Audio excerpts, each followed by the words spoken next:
In this episode, I am joined by Rachel Meess from the Inclusive Design Company. Rachel is a website designer and a trainer who specialises in accessible websites. I am so excited to have her here with us today. I've been trying to get her on the podcast for a while, but she is one busy person, and she is going to share so much value with you today. Hello and welcome to another episode of Websites Made Simple with me, Holly Christie. I am a website designer, a website designer's mentor. I am the host of this podcast, and today I am bringing you everything you need to know about accessibility because I'm joined by Rachel, and we are going to talk about what accessibility really means, why you need it, what to consider within it, and where to find the tools and methods within it. So, without further ado, let's get on with the episode.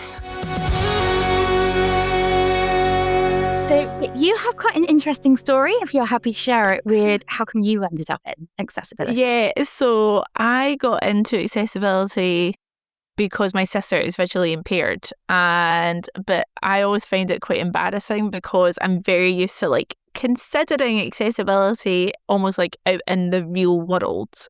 If we're crossing a road, or if we're out and I will read a menu out to her, or if we're looking for something in the shops, I was always very used to considering accessibility in those sorts of environments. And then I got a diploma in UX design, and I'd done quite a few courses because I really was self-learning web design. And when I was in my little design bubble, accessibility actually wasn't really mentioned in any of these courses, and I honestly hadn't even thought about it, which I was really embarrassed with myself. And I thought that was really, honestly, I was like, how have you not thought about this? Because I'm so used to considering it. But I hadn't, and I designed my first website and then was very proud of it, and I'd made so many mistakes. And then Hannah came and looked at it and was like, oh, that's really hard to read, and so is that, and so is that, and so is that. And I was like, oh my God. So that's what got me started on kind of learning about accessibility and all the sort of different layers to it. And yeah, just the things that you need to do. Because I think from my perspective, especially being self-taught and just doing online courses, and even my diploma I got, it was certified by a university, but I done the course at home. When I realised, I was like, this is just an obvious thing that you have to do. I can't be charging businesses money for a website that somebody potentially can't access it. So I just thought it was just a normal part of the job. And it wasn't until I was going out and speaking with other designers or speaking with other businesses that I realised that loads of people just don't do it. And Rachel is far from alone. Web design is such a self-taught industry. We all picked it up in different places, diplomas, online courses, or in my case, sketching wireframes on scraps of paper 20 years ago and handing them to the IT guys to build. And in almost none of that learning does accessibility get a proper look in. It's exactly why I built my course, Understanding Your User's Journey. You'll find it on the website. But Rachel believes part of the problem sits somewhere much bigger, with the platforms we all build on. And I actually think that I do think that sits really heavily on the platforms that we use. And it's becoming something that annoys me more and more, is when you have massive, often US companies like Shopify, like Squarespace, like different WordPress themes. Obviously, themes can come from all over. And Webflow as well, I use Webflow. Given what you said is completely right, that web design is such a self-taught industry, we're coming on and we're learning a platform and learning how to build things. And quite often, I don't know, the standard form that you can drop in just doesn't meet accessibility requirements. Or you'll add in a picture and it doesn't automatically ask you to add an alt tag or to mark it as decorative. Things like that. And I think what annoys me more is when you then have, I think especially with Shopify and Squarespace and things like that, is they're really marketed towards independent business owners, not designers. So if a lot of designers aren't being given these, I don't know, hints or it's not kind of built into the process for the designers to make sure things are accessible. Like, what is the chances that a jewellery designer or a florist or, you know, somebody who's just like trying to get a little website together, like to promote their business, is they're not going to be able to make it accessible because they literally have no idea what's supposed to happen, and the platforms themselves aren't making it like the default. And I think that no matter what platform you're using, accessibility has to be something that you are thinking of at the forefront, you know, as you're designing. Are these color contrasts right? You know, is this text legible? What can I do to work with that? Yeah, honestly, like, I was saying that 90% of accessibility things is just getting the basics when you're kind of branding, right? Or, I mean, the biggest issue with accessibility just across the internet is color contrast. So if you've put in like some extra time and effort to make sure that you've got, you know, high contrast color pairings, like you've solved the biggest issue there and then. After that, it is just that consideration for your font choices, for just how you're building things out. I think just how much the internet or like web design platforms and everything have evolved, it's really easy for us all to maybe like grab a pre-styled like FAQ dropdown and like drop it into our website and just be like, yep, cool, I've got an FAQ dropdown. But you don't actually know how it's built in terms of like what that's going to sound like to a screen reader user. Like, is it an actual drop down, or is it like div block within a div block within a div block within a div block? And you've got like that kind of things that can make it not accessible. So that's where the development side of it comes in. But overall, I do kind of always say that if you get the basics right, you are like 90% of the way there. Yeah, and actually it's interesting using kind of accordions and toggles and drop-downs as an example there as well, because I work quite a lot with Nikki Pilkington, the SEO specialist, and she says, in most cases, unless the accordions, toggles, drop-downs within the theme have been made accessible, then Google can't read them. And if Google can't read them, they can't show your content. It won't come up in AI results. It won't come up in, you know, traditional web results as well. So it's really important that whether someone's coding something or whether they're using it as part of a theme, that they actually know. So I know the theme that I use, the toggles and stuff are accessible. So I do know that. And that there are lots and lots of themes. And let's talk about my pet hate. And I know that you are not going to like this one either, because I saw you put a LinkedIn post about it, is when people use, again, I use the checklist function when I want to go for bullet points sort of thing, because again, checklist functions are accessible. People using emojis as bullet points. And they proudly whack their ChatGPT copy into that website, complete with the rocket emoji and the little alarm clock emoji. I know.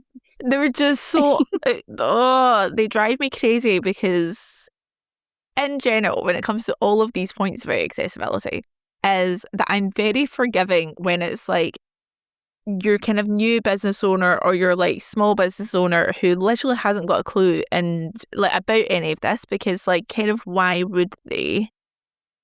And they're just like getting advice from other people who are like, this is what you should do to boost your engagement. This is what you should do for this. This is what you should do. And they're like, all right, okay, well, like that person with 3 million followers says that my LinkedIn post should start with the checklist and have it as an emoji. But the person with the 3 million followers, they know that it's not best practice because they've been in the game for like a bit longer. And like they already know it. They're just choosing to ignore that.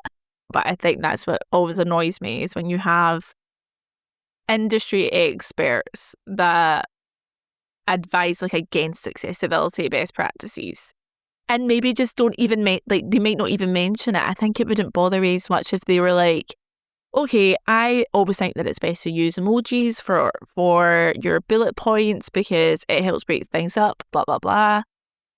It's not accessible, so anyone that's coming across your content who uses a screen reader, that's going to be really noisy and a bit confusing, but I prefer to use it, so I'm advising you to use it. Then that I would even like respect more. I'd be like, you're at least giving people like the information. They can make their own decisions. They have that information. Yeah. But they just kind of don't mention it. And then you've got people that are just, firing emojis in everywhere. But it's about trying to educate people, isn't it? Yeah. And for us, for me, that starts at web designer level.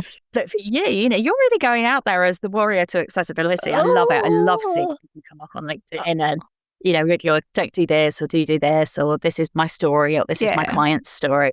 That's inspiring. Oh, thank you. I don't know. It's funny because when I first started, it was just like, oh, well, this is just a thing you have to do as part of the job. But now I find it really interesting. And I definitely do still make mistakes or learn new things. Like somebody will come along and just be like, oh, did you know that you could do this thing instead? And I'm like, I didn't. And that's better. Right. Let's do that instead. Cool. Like I don't by any means think that I'm like perfect, because I don't know, perfect is just this unachievable thing that I think everybody's always striving for. But I think if you just are as mindful as possible about other people's lived experiences and how they are interacting with your brand and your business, that's only ever going to be good for your business. If the more people can interact with you easily, can understand what you do, can get in touch, can buy from you, that's only ever a good thing. And I do really love having more of these conversations with organizations and with businesses who, this hasn't been a conversation that they've had before. And these can be businesses that have been going for 10, 20, 30 years. And they've worked with the other experts, but accessibility has just never been a conversation. And some of these businesses, have got teams. They've got 2 or 3 people that are working on comms and marketing and things like that. And some of them don't know basics around accessibility. So then it's starting to move into those spaces where you're getting to train more businesses around those basics and putting those things in place so that just going forward, things are kind of ticking all the right boxes. Are you looking to get more from your web design career? That could be earning more money, working with more aligned clients, and being consistently booked with projects. Whatever this looks like to you, I've made it my mission to support website designers and developers in doing just that. Each week, I email my community with insights, tips, and resources to help them build their dream career. You can join that community by going to websitesmadesimple.co.uk/email. And you'll be joining hundreds of other web designers in having a much more successful business.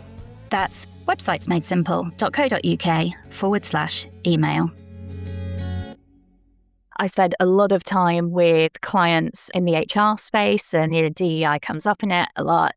And it's something that I always do training on. I recently did a blogging masterclass with Nikki Pilkington and Kane Mitchell, and mine was all about the design and styling and that. And I'm like, your website is always such a good opportunity to approach DEI, that you have a look at, how you have your blog images, whether your images you use across the website are representative of everybody who would be, seeing your website. People should be able to recognize themselves within there, or a representation of themselves as well. And so I know that inclusion and accessibility are 2 different things, but I also think of accessibility as inclusion, because if you're doing it right, then people are recognizing themselves or a representation of themselves within that space. Yeah. And accessibility is almost just the infrastructure that makes the inclusion part possible. Because you could say that and it's not to say that, say if you are an organization and you're we've really not put enough time into our DEI policies, and we have a very diverse workforce, and we really want to show that and showcase it. And we've done a lot of work to make sure that we're a really safe space for our LGBTQ plus colleagues, and they might do all of those things, and that's brilliant, and they should be sharing that. The website isn't navigational by a screen reader, or the text is really small, or there's no alt tags on the images. Then a potential somebody who does use a screen reader, or somebody who's visually impaired, might kind of come across this company and be like, oh, you guys are really talk about inclusion a lot. You guys sound like you have good values. Oh, wait, I can't read this. Or wait, I can't get to that page.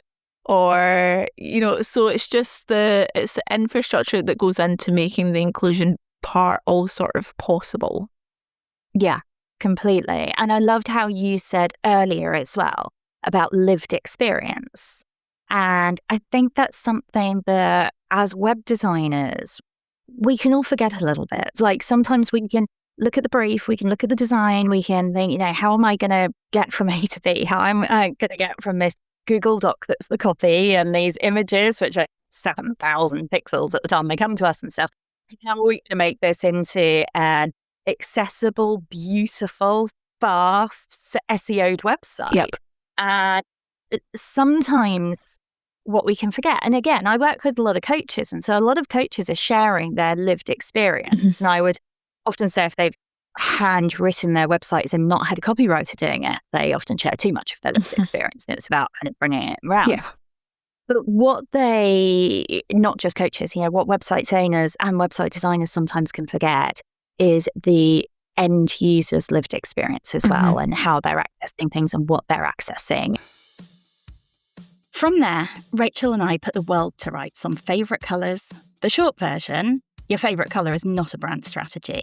Red will always mean stop, and the contrast checker outranks us all. We also confess that web designers are the absolute worst at updating our own websites. The cobbler's children have no shoes, and mine are barefoot.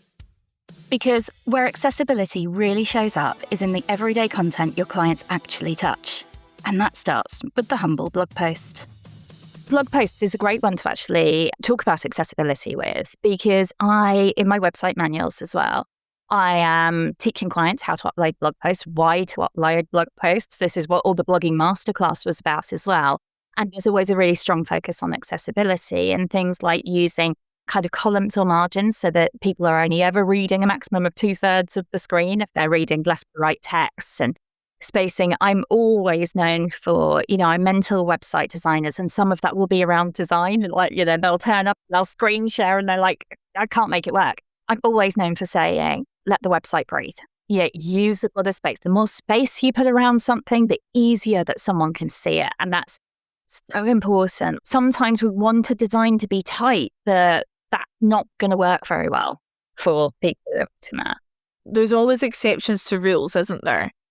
Or there's always people that are like the exception to a rule. But I'm very much like you. I'm like, give things space. And I always like things to be like very even. So if I've got like service links, or if I've got link blocks that are going to different pages and they're say in a row of 3 or 4, I want all of them to be the same size with like even spacing between all of them. I want there to be even spacing within them. But sometimes you are working with a client who struggles with that, like kind of keeping things like the same, giving the same amount of information or things like that. And you end up going like, oh, this is bigger than that one, or there's much more information in this box than there is in that. And so trying to like educate clients a lot of being like, we really want this to have like 7 words, like 5 to 8 words in this box. Like I really don't want any more. Because otherwise things can't breathe and things look messy. And so I think that's a sort of, can be an ongoing thing in particular client relationships.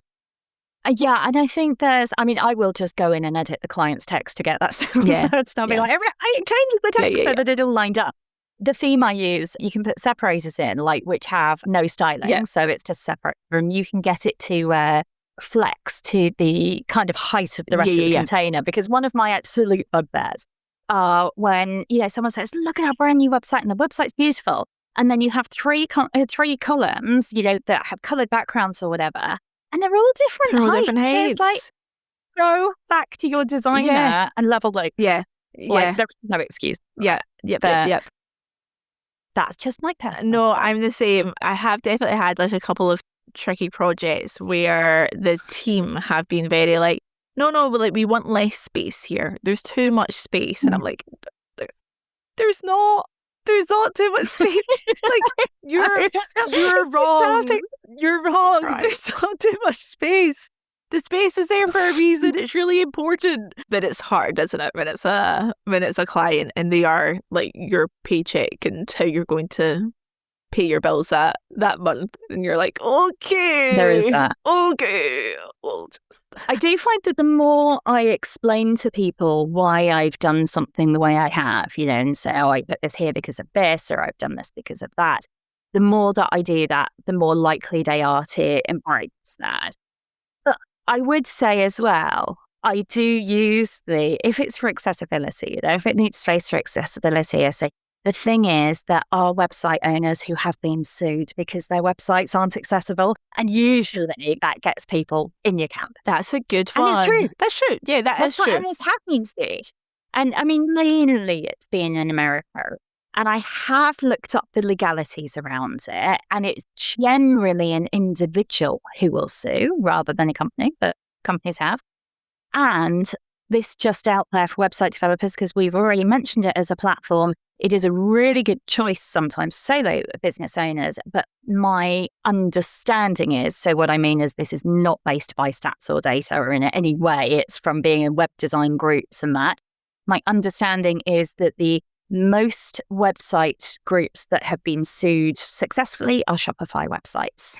Oh. And I would say the Shopify themes are beautiful. And I have built using Shopify because sometimes it's a really good option for people. They are absolutely beautiful, but you do need to know what you're doing. And I know that if I see a website on like a Facebook or Insta ads or something like that, and I get sucked into the website because it's really beautiful, it's always a Shopify site. And I think that Shopify have got it worked out really well that, you know, you have to work within their templates, within their structure. What they can't do is say to someone, don't put like a pale creamy beige on top of a white, or don't put white writing on top of a sandy colour, or whatever else. That's what they need. They need an accessibility checker in their websites. They need like don't a they? little, I think their Webflow used to have this thing and they got rid of it, where when you were selecting like your text colour, it would it was like in the back end, it recognised what background colour was going to be behind that. And it would give you like the AAA, AAA like rating, like there and then as you were doing it. And I always really liked that feature because, I mean, I've already gone and tested things anyway before I'm like putting a colour palette into the website. Yeah. But I thought that's a really nice little way that if a client's like taken over the website, if you transfer it out to them, it's been 2 years and they've decided I'm going to put yellow text on a white background, like then they'll get this like red fail coming up when they're doing it. Yeah. And I was like, that's a really good feature. And for some reason they changed that so that doesn't show up anymore. But I think things like that for all platforms should just be like a given, because it just puts it as just a standard thing. We then disappeared down a rabbit hole about hover states and underlines. The short version, keep it simple and make your links look like links. But there is one linking habit that still catches nearly everyone out, and it's 2 little words. Click here. If you had like a sentence of like, click here to download our latest article on such and such and such, I know, and it's a big sentence. What used to be the common practice was the click here would be the link. So if somebody was using a screen reader or something like that and they just land on click here, they don't know where the click here is taking them to. And I think that advice was shared. So then some people started going like, oh, well, I know, I'll just like link like that entire sentence so people know exactly where they're going to. Be like, no, we just have to reword it to like click here to download the such and such article or the resource. And then they know exactly what that link is doing. But yeah, I can see how sometimes like when you share a bit of information, then people almost go to like the polar opposite extreme. Well, that's an SEO thing as well, because Google will kind of ignore click here if it doesn't tell the person or Google where they're clicking to. So yes, click here to go to this page, click here to download this PDF. But again, I think it can be that thing where like a little bit of knowledge can be a bit of a dangerous thing because, like you say, it gets kind of misused anyway. Yeah. I'd like to think this has changed. I'm hoping Nikki will know. Nikki will know if this has gotten better. Nikki will know. But especially with like, that was such a tip coming from like the SEO experts for a while of like cramming your alt tags with your keywords. And then again, like people are just like, oh, okay, cool, that helps with keywords, that's what I'll do. And then accessibility, people are like, no, don't do that, that's not what it's for. So it's hard to get the balance, isn't it? It is a balance. And if you can write them in a good, like, kind of strategic way that you are getting a couple of keywords in there, then that's perfect. Yeah, it is. As I say, it's a balance, I think. So there is that. I would love to know what you would like people's main accessibility takeaways to be from here. Other than like the obvious things of like test your colour contrast, guys. Just once you do that, we're going strong. Well, I'm with you on colour contrast.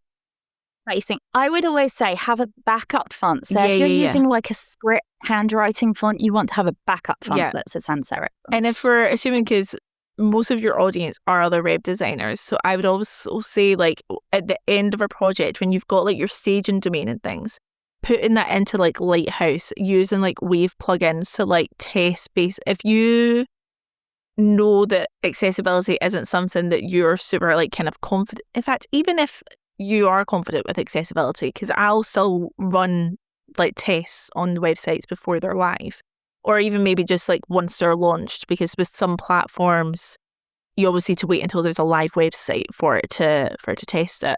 Making accessibility tests just like part of your process, because they will always pick up on things that you've missed.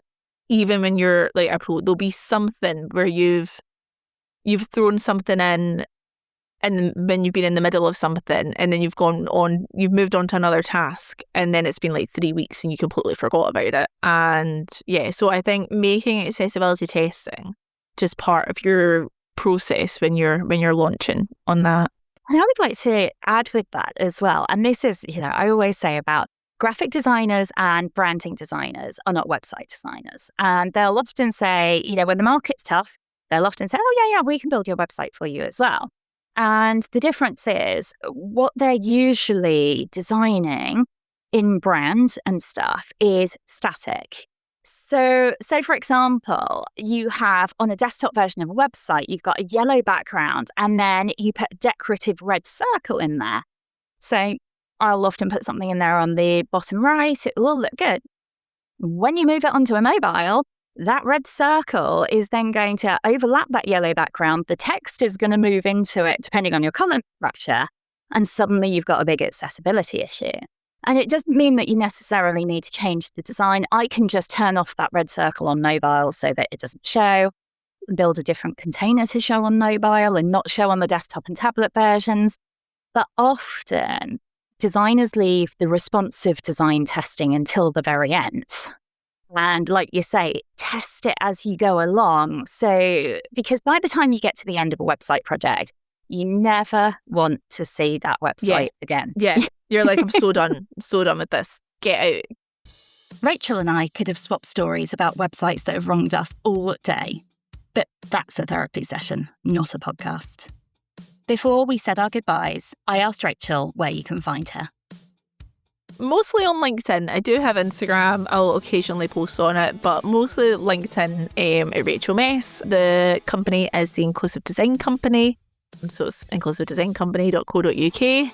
There and LinkedIn are kind of the two main places that you'll get me. Yeah, fantastic. And maybe in my Sparks group. And maybe in your Sparks group. I know. Oh, well, thank you so much for joining us today. It has been an absolute delight. Oh, so lovely talking to you. Thank you for having me. So if you've learned something from today's episode, if you had a takeaway that you think, yeah, it's that light bulb moment, I would absolutely love to hear it. You can reach me at hello@websitesmadesimple.co.uk. You can find me on LinkedIn at Holly C. Christie. You can contact me through the website, websitesmadesimple.co.uk. There's a contact form there. You can even drop a voice note in there. I love to talk. I love to hear from you as well. So do get in touch. And until next time, happy designing those accessible websites.